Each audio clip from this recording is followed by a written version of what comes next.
Israel's Iron Dome anti-missile system is literally a lifesaver against terror attacks by groups like Hamas or Hezbollah. This amendment, introduced by Senate Democrat Chris Van Hollen, could conceivably prevent the deployment of this joint U.S.-Israel defense system to protect areas like the West Bank or Jordan Valley. The amendment states no U.S. funds may support the deployment of United States defense articles, services, or training to territories in the West Bank unilaterally annexed by Israel after July 1, 2020, or to facilitate the unilateral annexation of such territories. The Van Hollen Amendment is an example of American legislators who cut off their nose to spite their own face, namely the face of America's own interest. Israel's former congressional liaison, Ambassador Yoram Ettinger, argues this move could have a negative impact beyond the West Bank, while also undermining Israel and the U.S. Such a proposal reflects a total disconnect by those senators from Middle East reality.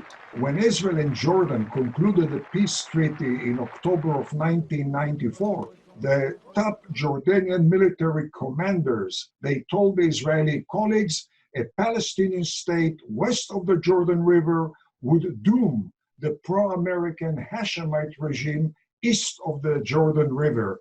Others argue the amendment contradicts President Obama's 2016 Memorandum of Understanding between the U.S. and Israel. That allowed Israel to defend itself by itself.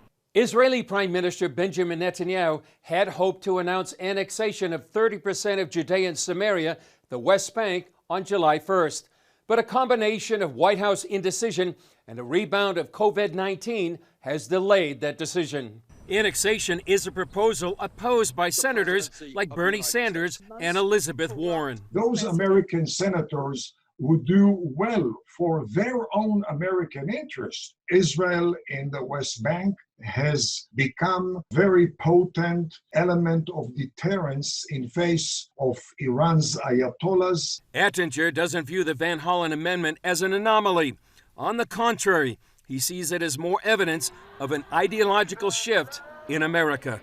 Certainly, that transformation of the American society has also afflicted Capitol Hill as well, the House of Representatives and the Senate. The secret, so to speak, of the very unique bond between the U.S. and Israel has rested on the judeo-christian roots of both the U.S. and Israel.